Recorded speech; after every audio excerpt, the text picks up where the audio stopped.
Next, let's talk about the combined standard deviation.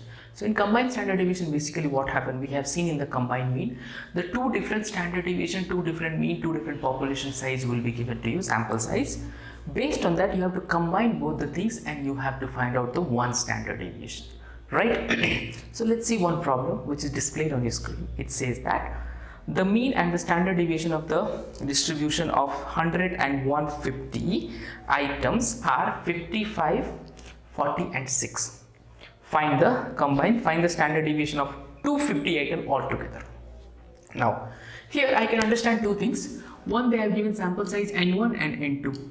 So how much is n they have given? N1, that is 100, and n2 they have given 150. Similarly, they have also given the mean for first sample size and standard deviation for first sample size, and mean for second sample size and standard deviation for second sample size, right? So what is the values? 50 and 5 they have given, and similarly here they have given 40 and 6. So this is the data I got it from the question.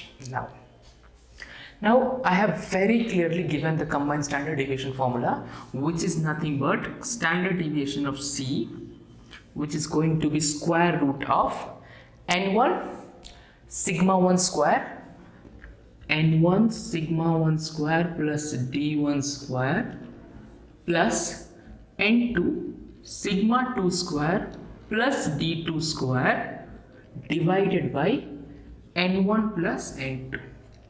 Now you observe this properly. n1 sigma 1 already you have, right? d1 you have to find out. Now what is the d1 value? d1 is nothing but I had given x1 bar minus xc bar, which means to find d1 I need xc. So first find out the combined mean. So let me just find combined mean, which is nothing but n1 x1 bar plus n2 x2 bar divided by n1 plus n2. So can we substitute all the values over here?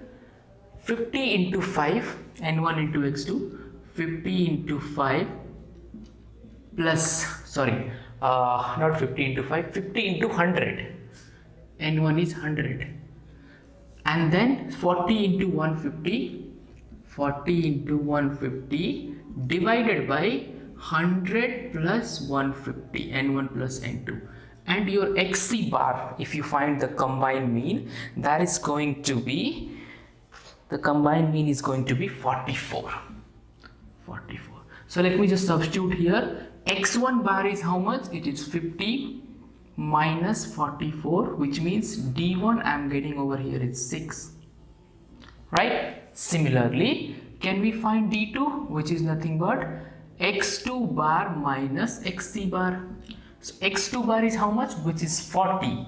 So x2 bar is 40 minus 44. So d2 basically you are getting minus 4. Right. I hope you are able to understand.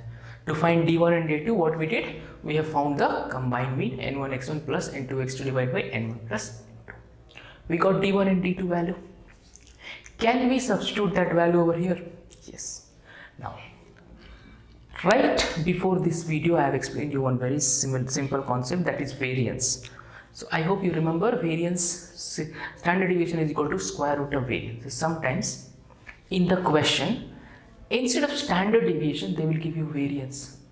So what you will do, instead of considering sigma 1, you will consider sigma 1 square, because variance is equal to standard deviation square, the relation which I have given before. Because you have to use the standard deviation square only, which is variance. So sometime in the question directly, instead of giving sigma 1, they can give you variance only. Instead of 525 they can give. So you can directly substitute the value, don't square it again. That's what I mean. Okay, next let's substitute. n1 is how much? 100. Sigma 1 is how much? 5 square plus d1 is how much? 6 square plus n2 you have 150. Then what else you have? Sigma 2 square, which is nothing but 62, and d2 square is nothing but minus 4 square divided by n1 plus n2, which is nothing but 100 plus 150. Now can all of you solve this? 5 square is 25 plus 36 into 100. 6 square is 36, minus 4 square is plus 16 only, minus into minus will become plus 6. Solve this, multiply, divide with 250. The final answer you will be getting square root of 55.6, which is nothing but 7.46. So what is happening is your combined standard deviation is nothing but 7.46. So this is one of the very important application topic under the standard deviation. I request all of you to practice as many problems as possible from this topic. Right? So I hope you are able to understand this. Very simple, nothing too complicate, only the formula you should remember.